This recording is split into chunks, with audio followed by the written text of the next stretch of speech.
नमस्कार, बोल राजस्थान बोल में आपका स्वागत है। मैं हूं विशाल। कल रेल मंत्री सुरेश प्रभु बजट लेकर आएंगे, लेकिन क्या धुरों की धरती पर होगा रेल सेवाओं के विस्तार का ऐलान, या फिर एक बार फिर अधूरे रहेगी राजस्थान के लोगों के अरमान और उनकी आस? हमने इस बात को बनाया मुद्दा, इसी पर होगी आज बात। इसी पर अपनी आवाज करें बुलंद कि आपके जिले को क्या चाहिए इस बार के रेल बजट में। शुरू करते हैं आज का सफर, आज का बोल राजस्थान बोल।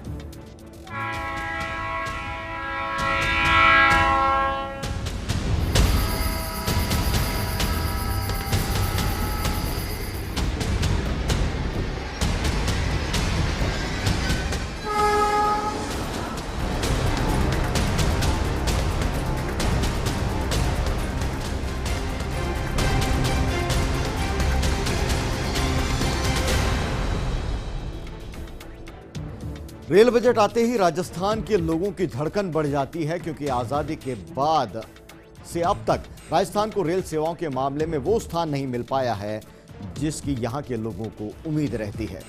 इस बार के रेल बजट से आपके जिले को क्या चाहिए, आप फोन के जरिए हमें ये बताएं। हमारी फोन लाइंस खुल चुकी हैं, लेकिन इससे पहले गौर कीजिए राजस्थान में रेल नेटवर्क पर मेरी इस रिपोर्ट पर।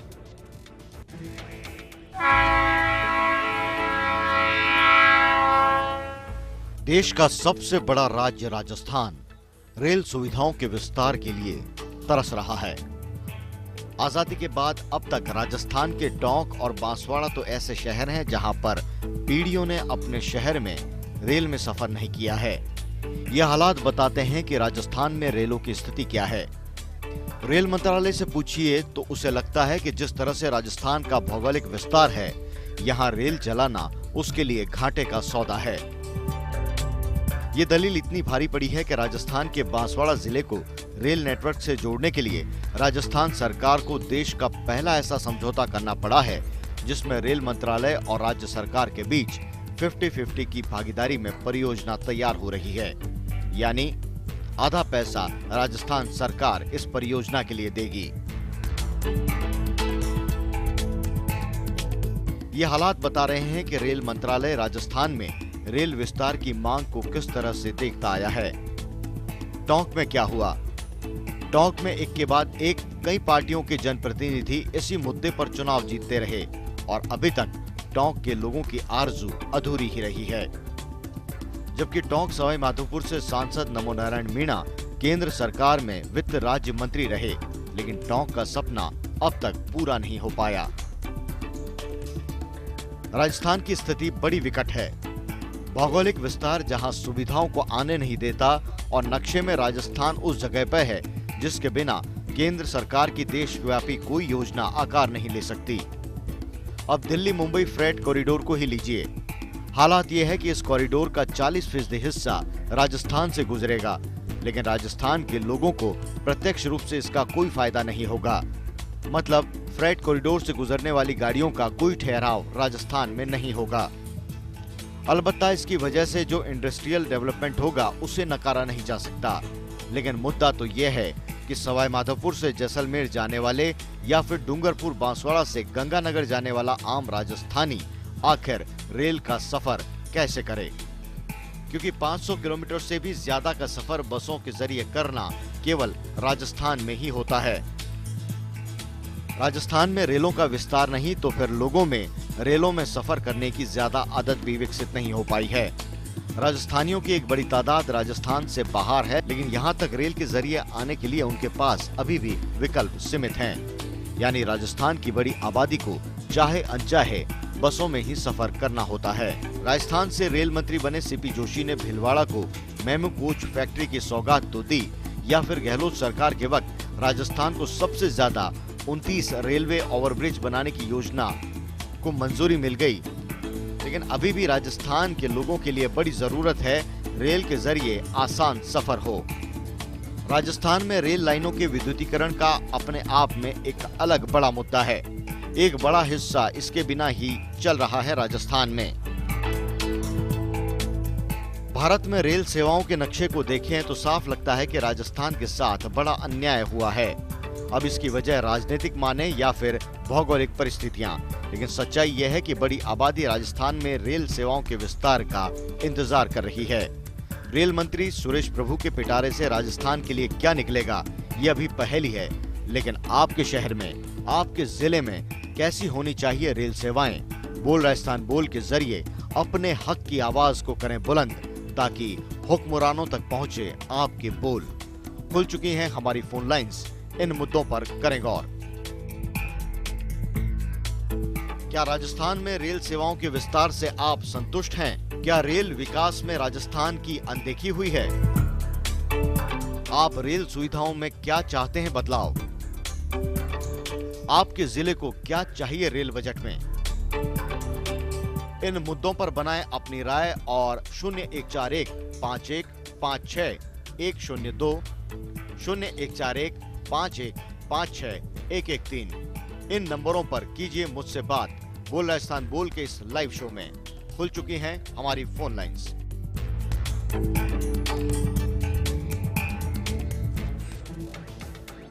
तो रेल मंत्री सुरेश प्रभु कल अपना बजट पेश करेंगे और इस बीच हम आपसे पूछते हैं कि आपके जिले को क्या चाहिए रेल बजट में। मेरे साथ में कॉलर जुड़ गए हैं, खालिद बीकानेर से और गंगानगर से राजेश। पहले बात करते हैं खालिद कुरैशी। खालिद, आपका स्वागत है। बताइए, रेल बजट कल आ रहा है, राजस्थान को, आपके जिले को, आपके इलाके को क्या चाहिए इस रेल बजट से? रेल बजट से हमें एक तो किराया कम चाहिए, एक दूसरे यहाँ बीकानेर से हरिद्वार के लिए गाड़ी जाती है, वो हरिद्वार की गाड़ी चलाई जाए। सुपोरा को पहले जाती थी, अब वो बंद कर दी गई है। मेरी गुजारिश है बीकानेर से जो हरिद्वार गाड़ी जाती है उसको कंटिन्यू चलाया जाए, ताकि जो हरिद्वार जाते हैं लोग उनकी परेशानी दूर करी जा सके। दूसरे, राजस्थान और उत्तर प्रदेश के लिए हमेशा रेलवे ने स्वतंत्र व्यवहार किया है, तो इन उत्तर प्रदेश और राजस्थान में गांव, जो छोटे गांव हैं उनको पटरी से जोड़ा जाए, छोटे गांवों तक रेल पहुंचाई जाए। शुक्रिया खालिद हमसे जुड़ने के लिए, और आपने विस्तार से बताया कि क्या चाहिए राजस्थान को इस बार के रेल बजट से। चलिए चलते हैं गंगानगर, वहां पर एक कॉलर हमारा इंतजार कर रहे हैं, राजेश बताइए क्या कहिएगा इस मुद्दे पर? सुरेश प्रभु कल रेल बजट पेश करेंगे, राजस्थान को क्या चाहिए, गंगानगर के लोगों को क्या उम्मीद है? हेलो राजेश, अपनी टीवी का वॉल्यूम एक बार कम कर दें, उसके बाद में मुझसे बात करें। क्या उम्मीद है रेल बजट से गंगानगर के लोगों को? देखिए, हमारे गंगानगर को रेल बजट से काफी उम्मीदें हैं। हालांकि हर बार हमारा जो गंगानगर है वो रेल बजट के लिहाज से अगर देखा जाए तो जो नेता है वो इसको दरकिनार कर देते हैं। अर्थव्यवस्था के हिसाब से भी देखा जाए तो गंगानगर अन्न का कटोरा कहा जाता है, मगर गंगानगर के लिए जो रेल बजट है उसके अंदर कोई भी विशेष तोहफा नहीं दिया जाता। गंगानगर को अगर कोई लंबी दूरी की ट्रेन है, जैसे बॉम्बे के लिए है या दिल्ली के लिए जैसे ट्रेन है, मगर वो भी एक, और बॉम्बे के लिए और हावड़ा और इधर के लिए अगर लंबी दूरी की अगर ट्रेनें मिले तो व्यापारी की तरफ से हमारे गंगानगर को बहुत लाभ होगा। एक जो ट्रेन चलती थी उसको भी बंद कर दिया है, और अब तो हालात ये है कि गंगानगर से अगर हनुमानगढ़ भी जाना है तो सिर्फ एक ही ट्रेन है, गंगानगर से जयपुर तक के लिए कोई ट्रेन नहीं है। तो हम इस बार ये उम्मीद कर रहे हैं कि कम से कम गंगानगर से बाहर के जो दूसरे राज्य है वहां तक जाने के लिए अगर गंगानगर के लोगों को अगर ये सौगात मिले, लंबी दूरी की ट्रेनें मिले, रेल बजट से ये भी उम्मीदें हैं हमें कि जो गंगानगर का जो रेलवे स्टेशन है वो मॉडल स्टेशन के नाम से जाना जरूर जा रहा है, मगर यहाँ पे अगर चाय भी पीने की अगर इच्छा है तो आपको वो भी नसीब नहीं होगी, क्योंकि यहाँ के ऊपर कोई कैंटीन नहीं है, सफाई व्यवस्था नहीं है। अगर कोई अधिकारी वगैरह आते हैं तो सफाई तो कुछ दिन कर दी जाती है, मगर सफाई व्यवस्था के लिहाज से भी वो वहाँ पे गंदगी के ढेर लगे रहते हैं। इस हिसाब से हमें गंगानगर के लोगों को विशेष उम्मीद यही है कि लंबी दूरी की ट्रेन जो है वो अगर सौगात में मिल जाए तो गंगानगर के लिए ये सौभाग्य की बात होगी। शुक्रिया राजेश हमसे जोड़ने के लिए। गंगानगर के लोग कहते हैं कि लंबी दूरी की ट्रेन हमें मिल जाए, जयपुर तक जाने के लिए अगर सीधी ट्रेन मिल जाए तो हमारे लिए ये एक मेहरबानी होगी रेल मंत्री की। लेकिन हालात हैं वो अब देखते हैं कि कल के जो बजट हैं उसमें किस तरह से सुधरते हैं, या फिर गंगानगर के लोगों की आरजू है वो अधूरी ही रहती है। इस बीच चूरू से एक और कॉलर जुड़ गए हैं मेरे साथ में, आमिर आपका स्वागत है। बताइए चूरू की जनता क्या कह रही है रेल बजट को लेकर? सर, हमारी तो यही आशा है जो मतलब चूरू से जयपुर के लिए मतलब बड़ी लाइनें मतलब ना मिले चूरू शहर को, जिससे क्या हो मतलब जो ये जो टाइम पीरियड है 6-7 घंटे का ये कम हो जाए। और दूसरी बात ये कि एक किराया कम हो, क्योंकि पेट्रोल और डीजल सस्ता होने के कारण किराया उतना ही है। एक यदि किराए में कुछ छूट या कुछ रियायत मिलती है तो एक आम आदमी को काफी अच्छा हद तक फायदा पहुंचेगा। वो लंबी दूरी भी तय कर पाएगा, अदरवाइज वो क्या होता है पैसे न होने के कारण वो नहीं जा पाता है। दूसरी बात, चूरू शहर में जो रेलवे स्टेशन है इसको भी अच्छे स्तर पर मतलब ना डेवलपमेंट किया जाए, इसको यहाँ की सफाई व्यवस्था है वो अच्छे से करी जाए, और जो टोटल महिलाओं के लिए भी और पुरुषों के लिए भी अच्छे शौचालय बनाए जाए। और चूरू से दिल्ली के लिए कुछ ही ट्रेनें हैं लंबी दूरी के लिए, हम ये चाहते हैं कि उसके लिए भी हमें अच्छी ट्रेनें टाइम के अकॉर्डिंग मिले, जो बंदा जैसा चाहे वो जहाँ पहुँच सकता है। क्योंकि ये हमारा चूरू शहर ऐसा है जहाँ से हर एक स्टेट पास पर नजदीक पड़ता है, जिससे ट्रेनें होने के कारण लोगों को बसों के कारण धक्के खा के जाना पड़ता है। हम तो यही चाहते हैं रेल बजट। शुक्रिया आमिर हमसे जुड़ने के लिए। रेल बजट से काफी उम्मीदें हैं। आपने देखा राजस्थान के हर जिले को कनेक्टिविटी चाहिए, लंबी दूरी की ट्रेन है वो चाहिए, रेलवे स्टेशन है उनकी सुविधाओं का विस्तार चाहिए। इस बीच कोटा से, शिक्षा की नगरी कोटा है, कई शहरों को जोड़ता है कोटा, देश भर के लोग यहाँ पर आते हैं। और वहां पर कॉलर मेरे साथ में जुड़े हुए हैं संदीप बताइए कोटा के लोगों को क्या चाहिए इस बार के रेल बजट से? सर कोटा के लिए तो मेन तो ये चीज है कि बिहार के लिए गाड़ियां और होनी चाहिए जी, क्योंकि कोटा से अंदर जो कोचिंग के स्टूडेंट्स है, कोचिंग हब बना हुआ कोटा जी, उसके बिहार से स्टूडेंट्स आते हैं, उनके लिए वेटिंग के लिए बहुत लंबी लिस्ट होती है और उनके क्लियर नहीं होते और वो बिल्कुल ठुस ठुसा के जाते हैं, जिनमें उनके एक्सीडेंट होने का इनका बहुत खतरा रहता है। पहली चीज तो ये है। दूसरी चीज, जैसे पहले ये सरकार ने वायदा किया था कि जैसे जैसे पूर्व की सरकार ने भी किया था, इन्होंने भी किया था कि डीजल के दाम घटेंगे तो किराया भी घट सकता है, बढ़ेंगे तो बढ़ सकता है। तो अब डीजल के दाम तो काफी क्रूड ऑयल के कम हो चुके हैं, तो अब किराया भी कम होना चाहिए। जी शुक्रिया संदीप। किराया भी कम होना चाहिए, क्रूड ऑयल के दाम घट गए हैं और जो संसाधन है ऊर्जा के उनके दाम भी घट रहे हैं, तो ऐसे में रेल का किराया है वो कम होना चाहिए। कोटा से आवाज उठ रही थी और इसके अलावा बिहार और खासतौर से पूर्वी इलाके हैं जहां से बहुत सारे स्टूडेंट आते हैं राजस्थान में, कोटा में, वहां के लोगों के लिए ट्रेन है वो और भी बढ़नी चाहिए। पारस मेरे साथ में हनुमानगढ़ से, हनुमानगढ़ के लोगों की क्या आरजू है इस बार के रेल बजट से? पारस बताइए क्या कहेंगे? सर एक तो वॉशिंग लाइन हो जी, किराया कम हो, लंबी दूरी की गाड़ियां चलें जी। सर एक यहाँ बहुत बड़ा मेला लगता है गोगा मेडी का, हाँ, जहाँ 2 साल से जो ट्रैक बंद पड़ा है हमारे यहाँ, सादुलपुर ट्रैक जी, जिसकी वजह से ना तो हम जयपुर जा सकते हैं।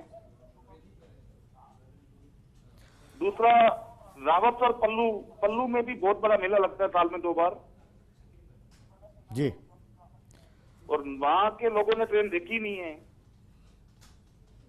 कई ऐसे इलाके हैं राजस्थान में, कई ऐसे शहर हैं जहां के लोगों ने पीढ़ियों से अपने शहर के अंदर ट्रेन में सफर नहीं किया है। और इस बीच नवलगढ़ से मेरे साथ में अरशद, एक और कॉलर जुड़ गए हैं। अरशद आपका स्वागत है बोलास्तान बोल में। कहिए क्या कहिएगा, रेल बजट आ रहा है कल, क्या उम्मीद है? सर मैं चाहता हूँ कि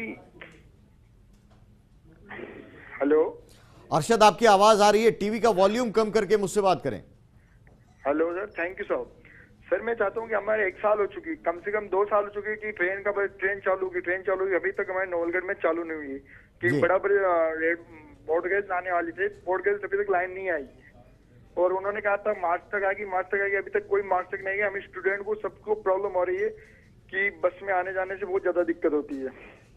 जी शुक्रिया अरशद। ब्रॉडगेज की मांग है, नवलगढ़ से आवाज उठ रही थी, अरशद मेरे साथ में जुड़े थे। और पूरे राजस्थान के अंदर इस बार का रेल बजट है वो ऐसा लगता है कि लोगों की उम्मीदें हैं वो परवान चढ़ रही है, क्योंकि राजस्थान ने राजनीतिक रूप से केंद्र सरकार को देने में कोई कसर नहीं छोड़ी है। 25 की 25 पूरी लोकसभा की सीट हैं वो दी जा चुकी हैं राजस्थान की जनता की ओर से भारतीय जनता पार्टी को, और ऐसे में उम्मीद है कि राजस्थान के लोगों को क्या मिलता है। एक और कॉलर हैं ओम प्रकाश नागौर से।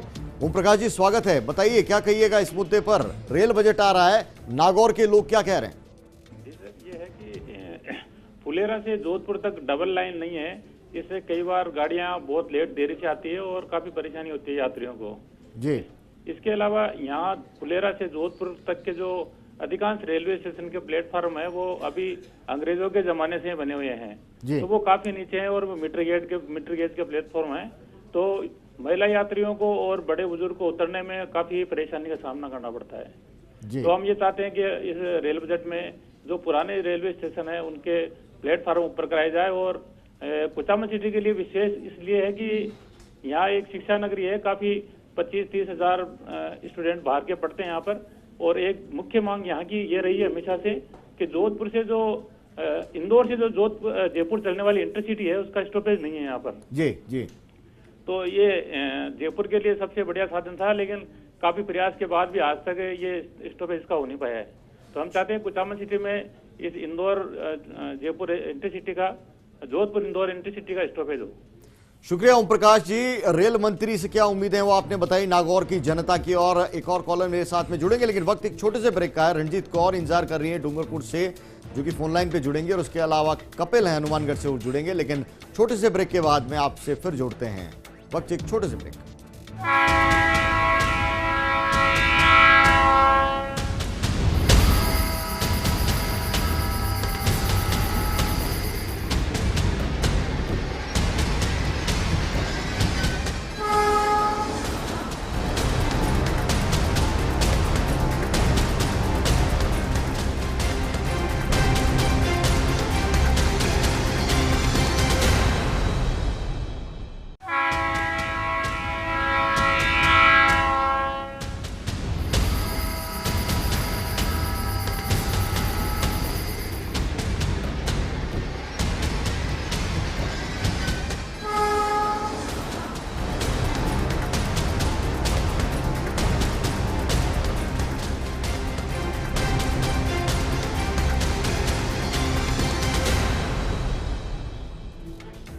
ब्रेक के बाद आपका स्वागत है। हम पूछ रहे हैं कि आपके जिले को क्या चाहिए इस रेल बजट में। दो कॉलर मेरे साथ में जोड़ने के लिए इंतजार कर रहे हैं। रणजीत कौर हैं डूंगरपुर से, हम उनसे बात करेंगे पहले, और उसके बाद में कपिल हैं, उनसे बात होगी। रणजीत कौर जी, स्वागत है आपका। डूंगरपुर बांसवाड़ा रतलाम रेल लाइन पिछली सरकार के वक्त में ऐलान हुआ था, लेकिन जमीनी स्तर पर जो काम है उसकी रफ्तार बहुत कम है। क्या कहिएगा इस मुद्दे पर?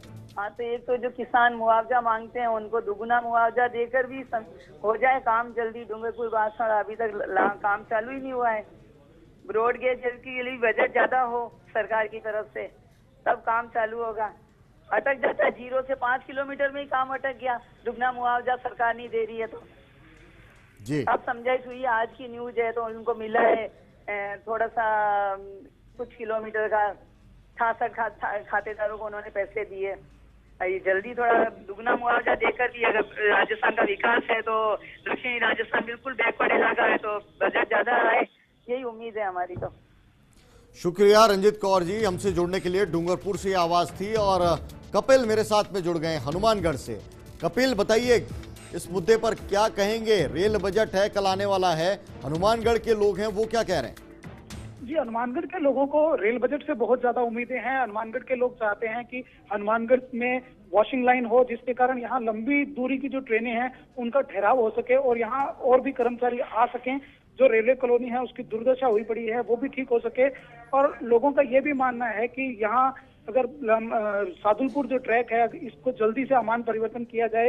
इसका काम अधूरा पड़ा है, बीच में पड़ा है, जो कि काम रुका हुआ है। लोग चाहते हैं कि इस बजट के अंदर इसका काम भी जल्दी से जल्दी पूरा हो जाए ताकि जयपुर जाना आसान हो जाए लोगों को।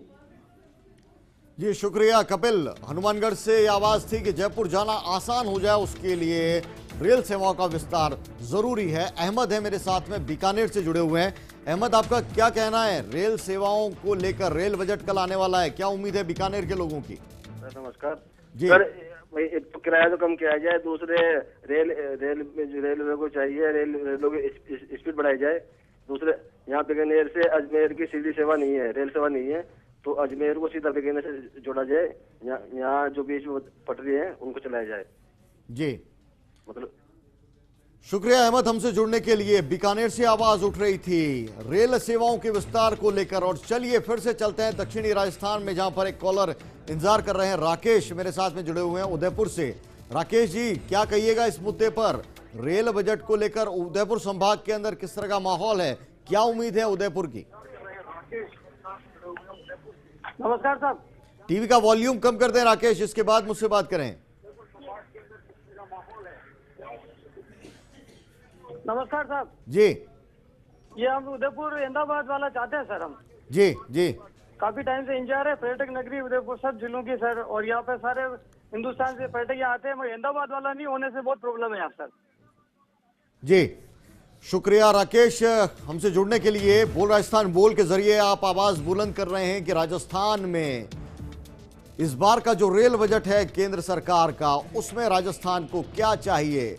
और चलिए एक और कॉलर मेरे साथ में आसिफ टोंक से। आसिफ, टोंक के अंदर तो राजनीतिक मुद्दा बना हुआ है रेल, क्या लगता है इस बार आपने जो सांसद है वो बदला है, पार्टी है वो बदली है, क्षेत्र के लोगों ने क्या उम्मीद है रेल आ पाएगी टोंक पे? सर पिछले 5 साल से हम लोग टोंक विकास मंच रेल संघर्ष समिति बना के संघर्ष करते चला आ रहे हैं। हर बार हमें झूठे आश्वासन मिलते हैं। अब कैसे हमने एमपी बदला था, मगर ये एमपी भी कुछ नहीं कर रहे हैं हमारा, और ऐसा लगता है कि हमारे साथ दोगला व्यवहार किया जा रहा है, सोतेला व्यवहार किया जा रहा है। टोंक से 550 करोड़ रुपए की बजरी ली जाती है, हर साल 350 करोड़ रुपए का पानी लिया जाता है। हमने कहा कि वो हाफ पेमेंट के अंदर ही जो लाइन दे दी जाए, हमें आधी केंद्र सरकार भुगत ले, आधी टोंक सरकार राज्य सरकार भुगत ले, मगर उसके बावजूद भी राज्य सरकार की हर धर्मिता है कि हमें कुछ भी नहीं दे रही है अब तक। आपको क्या लगता है, क्योंकि रेल मंत्रालय है उसका कहना है कि कई प्रोजेक्ट हैं उसके वाइबल नहीं हो पाते, आर्थिक रूप से वो फायदेमंद नहीं होता, और इस शायद वही वजह है टोंक के अंदर रेल नहीं आने का। तो ऐसे में फायदे पर नहीं होता तो फिर ये टोंक को आजाद कर दो ना, हमें आजाद कर दो। भारत के अंदर रखी क्यों रखा है? हम हमारी जिम्मेदारी अपने आप उठाएंगे, ये क्या मतलब हुआ? सबका साथ सबका विकास, सबके अच्छे दिन आना चाहिए। जब नरेंद्र मोदी जी ने ये वादा करा है तो हमारे अच्छे दिन कब आएंगे? शुक्रिया आसिफ हमसे जुड़ने के लिए। टोंक से आवाज उठ रही थी, लंबे समय से वहां पर मांग उठ रही है, चुनावी मुद्दा बन चुका है और जनप्रतिनिधि भी बदल चुके हैं टोंक क्षेत्र के लोग, लेकिन इसके बावजूद अभी भी उम्मीदें हैं वो पूरी नहीं हुई है। अब देखना है कि कल रेल बजट में क्या होता है, और राजस्थान में जो सबसे ज्यादा इंतजार होगा इस रेल बजट का वो टोंक के लोगों का ही होगा। हनुमानगढ़ से एक और कॉलर है मेरे साथ में, जाकिर। जाकिर आपका स्वागत है, बताइए रेल बजट से क्या उम्मीदें? जी सर, रेल बजट से उम्मीदें तो काफी है, लेकिन सबसे बड़ी जो उम्मीद है, आज तक हनुमानगढ़ से सरदार शहर का ट्रैक नहीं बन पाया है।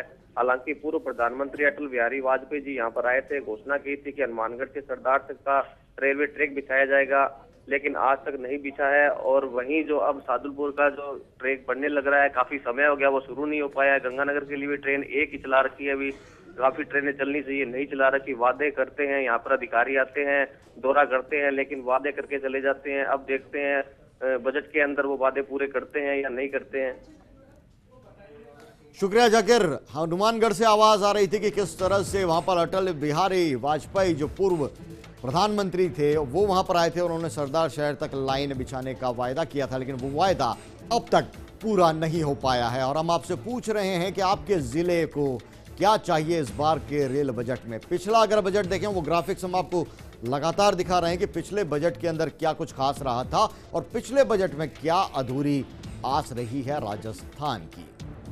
जोधपुर और अजमेर को एक भी नई ट्रेन है वो पिछले बजट के अंदर नहीं मिली। इसके अलावा प्रदेश को कोई भी नई रेल लाइन है वो नहीं मिल पाई है। इसके अलावा अगर हम बात करें टोंक है वो अभी तक ट्रेन से नहीं जुड़ा है। इस बीच टोंक से एक और आवाज है, साकिब मेरे साथ में जुड़ गए हैं। साकिब बताइए क्या कहिएगा, टोंक को क्या उम्मीद है रेल बजट से? जी सर, मैं ये कहना चाहूंगा, आजादी के बाद से हमारे टोंक में यहाँ पे कहीं संघर्ष हुए ट्रेन के लिए, कहीं अपने आंदोलन हुआ टोंक के लिए, लेकिन अभी तक कोई ट्रेन की आवाज यहाँ पे सुनाई नहीं थी। लेकिन अब इस बार देखना ये चाहेंगे कि बीजेपी का यहाँ पे बोर्ड बना है, ऊपर से लेके टोंक मतलब डोर टू डोर कड़ी जुड़ी हुई है, यहाँ पे बीजेपी की ही है, मतलब सारे नेता हैं। तो हम इस बार उम्मीद चाहेंगे कि टोंक में रेल की जो सुनाई दी जाए, आवाज सुनाई दी जाए, इस बार काफी उम्मीद है। लेकिन अभी भी ये इस बार अभी यहाँ पे देखने को मिला है कि जो सांसद और जो राज्य सरकार और सांसद और प्रभुलाल जी सैनी यहाँ पे अभी पदभार में आए थे, तो वहाँ पे भी एक गेंद और ताले का बात देखने को मिला है यहाँ पे। शुक्रिया शाकिब हमसे जुड़ने के लिए। टोंक से आवाज उठ रही थी। और संदीप मेरे साथ में एक और कॉलर जुड़ गए हैं जैसलमेर से। संदीप बताइए क्या उम्मीद है आपको? जैसलमेर अभी तक जैसलमेर से बाड़मेर की ट्रेन नहीं अभी तक। जी।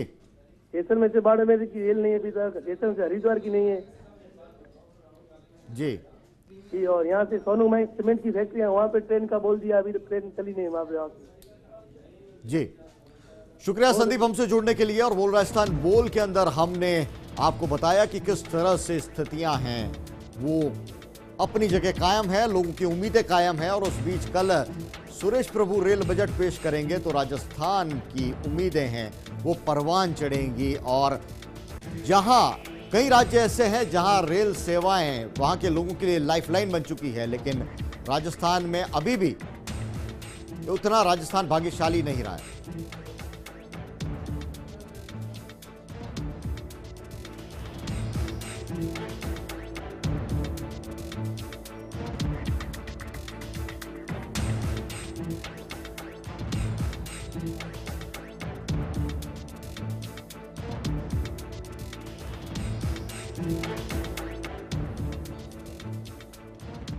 तो राजस्थान में रेल सेवाओं के विस्तार पर क्या उम्मीद थी, ये हमने आपको बताया। तमाम लोग हैं, उन्होंने अपनी राय रखी और कल सुरेश प्रभु के पिटारे से क्या कुछ निकलता है देखने लायक बात होगी। लेकिन कई राज्य ऐसे हैं जहां पर रेल सेवाएं वहां के लोगों के लिए लाइफलाइन बन चुकी है, लेकिन राजस्थान अभी भी इस मामले में उतना भाग्यशाली नहीं रहा है।